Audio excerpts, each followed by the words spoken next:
Jadi kalau ada orang sengketa, silahkan kembalikan yang sengketa, kata Sayyidina Umar. Jangan-jangan mereka punya solusi kekeluargaan. Karena kalau diputuskan di pengadilan, itu bisa yurisuddohoin, bisa melahirkan dendam, hasud, dengki. Tapi kalau mereka diselesaikan dengan logika mereka sendiri, dengan kearifan mereka sendiri, maka itu lebih baik. Ini juga yang dilupakan, setiap ada masalah itu dikasuskan di pengadilan. Padahal ini andaikan saya dalam posisi pengamat politik mungkin cerita, padahal bisa diselesaikan dijadikan menteri misal, tapi tidak ada, itu tidak wilayah saya. Tapi itu tidak wilayah saya. Andaikan saya datang sebagai pengamat politik mungkin contohnya itu, tapi sandal, saya tidak masuk wilayah itu. Saya seperti yang dikatakan Bu Ova, saya ini termasuk kiai yang nggak suka kalau ngisi acara dikasih judul, karena itu teror. Teror juga mendikte. Saya berkali-kali bilang itu ibarat saya ini dokter jantung, ngerti pasien saya itu bahaya karena punya penyakit jantung. Tapi pasiennya tanya cara ngobati jerawat. Jadi yang masalah serius yang saya tahu saya dokternya, tapi pasiennya yang nunjuk, Gus ini saya punya penyakit kulit, tolong obati. Padahal saya tahu penyakit beratnya itu apa? Jantung.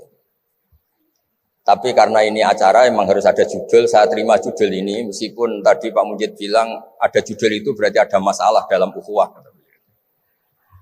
Saya tadi karena sudah dipuji ahli Quran, sebelumnya terima kasih, tadi saya sepakat sama Pak Quraisy. Terima kasih pada UGM karena sudah memberi gelar Pak Quraisy Kiai Haji. Biasanya hanya profesor doktor, ini nggak ada Kiai Haji, ini spesial. Jadi ini penganugerahan Kiai Haji dari UGM, lo keren betul. Ini Mbak Naswa harus mencatat itu penghormatan. Ini yang ngasih gelar Kiai Haji itu UGM. Jadi karena nggak punya alumni yang jadi kiai, yang ngasih gelar orang lain gitu kira-kira. Begini masalah solusi ya. Saya punya sekian cerita, tadi sudah dipuji ahli Quran, saya cerita yang Quran saja. Tidak semua masalah itu penyelesaiannya harus dimarahin atau ditegur atau lewat proses hukum formal atau hukum positif atau pengadilan. Tadi di hotel saya sowan beliau sudah cerita tentang materi yang saya utarakan. Begini ada sekian contoh dan itu awal dari nggak ada kekerasan, tetap menjaga ukhuwah karena modelnya penyelesaian yang tidak menyinggung, tidak mengadili, tidak mendiskreditkan, tidak memojokkan. Saya punya sekian cerita dan ini boleh dikulak Pak Munjid untuk ngiai di UGM, saya sahkan tanpa hak royalti. Saya itu sering Prof, kiai-kiai yang jadi mubalagh sering terima kasih sampai Gus, alhamdulillah kulaannya bisa saya jual katanya. Karena saya ini sudah kiai resi, gak mau kemana-mana, tapi yang kulaan banyak di-retailkan. Terus terima kasihnya sama saya. Dan karena saya ikhlas ya tidak dapat royalti. Tapi sudahlah royaltinya surga saja. Saya cerita yang rileks-rileks. Khalilur Rahman Ibrahim itu pernah ingin karena penat ya, mikir umat itu penat, capek,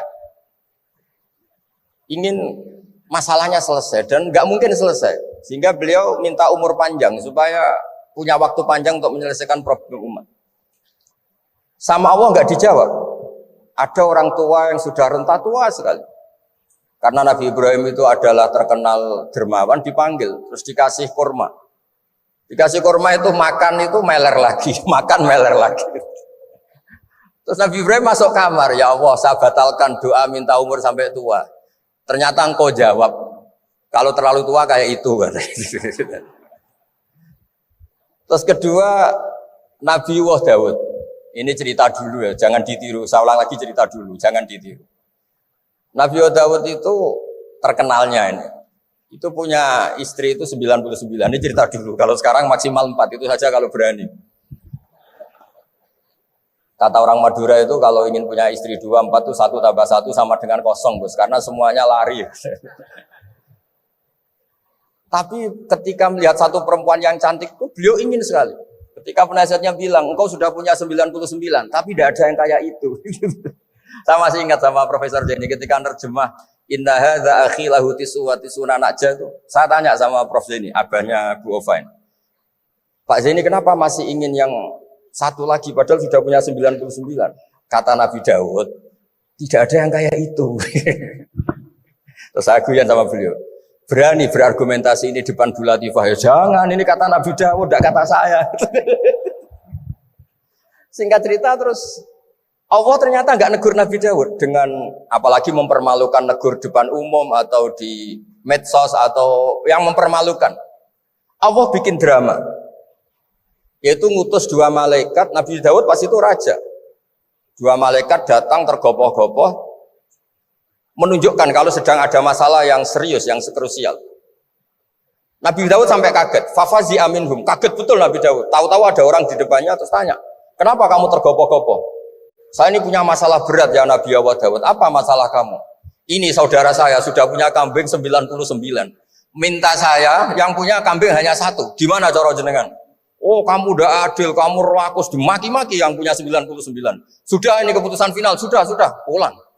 Barang setelah pulang, lo itu gue banget kata Nabi Daud. Enggak ditegur, Allah pakai drama. Jadi masalah sekarang adalah amar ma'ruf nahi mungkar sudah kehilangan seni bikin yang tanpa masalah, yang tidak menimbulkan masalah baru gitu. Jadi intinya itu ada penyelesaian masalah yang enggak harus seperti itu gitu. Pakai drama, pakai apalah yang. Terus cerita ketiga, banyak peristiwa-peristiwa sosial. Saya ulang lagi, peristiwa-peristiwa sosial yang penyelesaiannya itu juga agak lewat pengadilan. Ada ayat wa Daud wa Sulaiman idh yahkumani fil harthi idh nafashat fihi ghanamul qaum. Itu yang diceritakan di beberapa tafsir. Ada cerita unik begini. Ada 2 perempuan kakak beradik, sama-sama punya anak. Kebetulan sama-sama ganteng. Karena masih kecil itu kan mirip. Saya ulang lagi, karena masih kecil itu mirip. Karena sama-sama Arab, tidak Arab sama Kebumen. Kalau sama Kebumen kan hidungnya beda, sama-sama Arab, bukan sama-sama Arab, sama-sama ganteng. Singkat cerita, yang satu ini dimakan serigala, anaknya yang satu dimakan serigala. Kemudian semuanya mengklaim yang dimakan tuh anak kamu, bukan anak saya. Sehingga anak satu ini milik saya. Yang satu bilang, ini anak saya yang selamat, yang anak kamu dimakan serigala. Nabi Daud ketika ada pengadilan seperti itu menghukumi yang argumentasinya meyakinkan. Sudah ini milik kamu karena kamu lebih berargumentasi. Setelah keluar, kata Nabi Sulaiman pas itu masih kecil. Kalau hakimnya saya, keputusannya tidak seperti itu. Karena Nabi Daud itu demokratis. Saya pokoknya tidak akan keluar dari jalur Quran sebagai pemenuhan karena saya Profesor Quraisy, Profesor Zain itu orang yang sangat menekuni Quran. Terus kata Nabi Daud, Sulaiman sini, sudah kamu saja yang mengadili. Ternyata apa Nabi Sulaiman itu? Ngambil pisau. Mana anak yang selamat? Ini, udah kita bagi 2 saja, supaya agak konflik. Gitu. Terus ada yang nangis histeris. Nangis. Yang satu tenang saja. Terus sama Nabi Sulaiman, anaknya dikasihkan yang nangis. Ini ibu beneran ini. Berarti ini ibunya beneran ini, anaknya mau dipotong nangis, kamu mesti enggak, masa anaknya mau dipotong diam aja. jadi ternyata sebagian pengadilan dulu itu pakai perangkat psikologis, gak mungkin secara naluri normal orang anaknya mau dipotong membiarkan, itu pasti ada ibunya itu. Akhirnya dimenangkan yang nangis tadi. Jadi banyak cerita di literatur saya. Itu tidak semua masalah atau kemungkaran atau maksiat atau apa itu diselesaikan pakai cara-cara mempermalukan di depan umum atau pidato berapi-api yang mojokkan sana sini. Cerita saya yang terakhir adalah tentang Rasulullah Muhammad SAW. Itu ada orang yang jenisnya hipersek atau hiper. Itu dia mau masuk Islam tuh problemnya karena dilarang zina, dilarang seks bebas. Gaduh di masjid itu. Nabi memang kalau nemuin tamu di masjid karena itu wilayah publik. Nabi tanya, "Loh kenapa gaduh?" Itu ada pemuda yang ingin masuk Islam tapi yasta'dzinu fi zina. Dia minta izin supaya tetap boleh zina. Nah, kenapa gaduh? Semua sahabat melarang karena itu enggak mungkin. Makanya enggak boleh ketemu jenengan itu. Kata Nabi, "Enggak apa-apa, suruh ketemu saya." Setelah ketemu Rasulullah di depan beliau, "Apa betul kamu pemuda yang ingin masuk Islam tapi minta izin tetap boleh zina?" "Iya ya Rasulullah." Apa jawabannya Nabi itu unik. Atuhibbuhu li ummik pertama. Kamu suka kalau ibu kamu profesinya seperti itu kemudian dinikmati hidung-hidung belang? Enggak Nabi. Kalau ada orang gitu sama ibu saya tak pukul. Ya. Atuhibbuhu li bintik. Kamu suka punya putri yang jadi mainannya orang-orang hidung belang? Ya enggak Nabi. Atuhibbuhu li ammatik. Kamu suka kalau itu terjadi di bule kamu? Sampai nyebut sekian orang-orang yang dicintai pemuda itu. Akhirnya pemuda itu, wallahi, demi Allah saya tidak pernah melihat sesuatu seburuk zina, seburuk itu. Dan demi Allah saya tidak akan zina lagi. Jadi logikanya diset oleh Nabi, dan Nabi tidak ngancam neraka, tidak marah, tapi logikanya diatur. Itu pula yang sering digunakan di Quran, sering ada kata kul aro'aitum, ya kan banyak di Quran. Aro'aitum itu orang diajak berpikir bersama. Ya jadi menjaga kemajmukan, menjaga ukhuwah itu dimulai dari cara menyelesaikan. Tidak semuanya harus pakai marah-marah, pakai apa. Dimulai dari Allah sendiri dalam banyak cerita di Quran, di hadis itu suka hal-hal yang kecil, yang keseharian. Makanya dulu itu kalau ulama ditanya, saya ini tidak punya uang padahal ingin makan enak. Ij'al idama ka'al ju'a. Ya lauk paling enak itu satu, yaitu lapar. Kalau kita puasa, makan apa saja enak karena lapar. Orang sudah lupa, ngiranya makan enak itu kalau menunya atau lauknya sesuai selera itu keliru. Ij'al idama ka'al ju'. Jadikan lauk terbaik adalah lapar.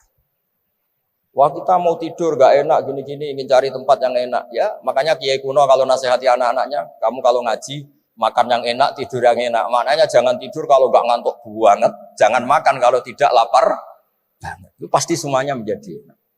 Nah orang sudah melupakan kearifan-kearifan begitu, sehingga solusi-solusi yang dibikin ini lompatannya malah kacau. Karena sebetulnya itu tidak adatnya Allah. Terus yang terakhir, ini makalah yang saya bawa dari dalam. Ini mungkin nanti Pak Munjid bisa belajar. Bisa ya tadi, bisa dijual ini. Karena sekarang itu ngaji itu, pokoknya keren lah sekarang.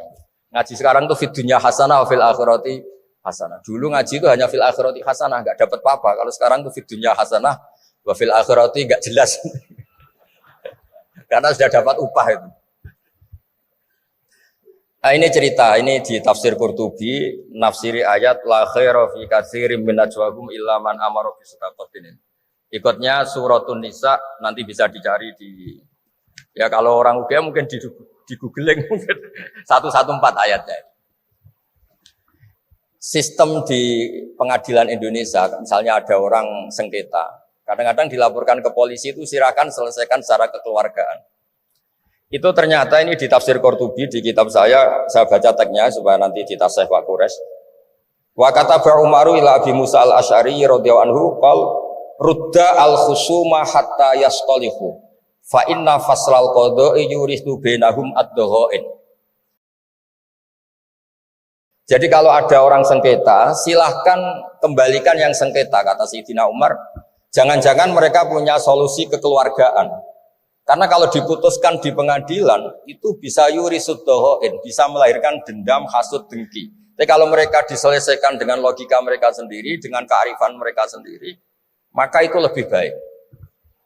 Ini juga yang dilupakan, setiap ada masalah itu dikasuskan di pengadilan. Padahal, ini andaikan saya dalam posisi pengamat politik mungkin cerita, padahal bisa diselesaikan dijadikan menteri misal, tapi tidak ada, itu tidak wilayah saya. Tapi itu tidak wilayah saya.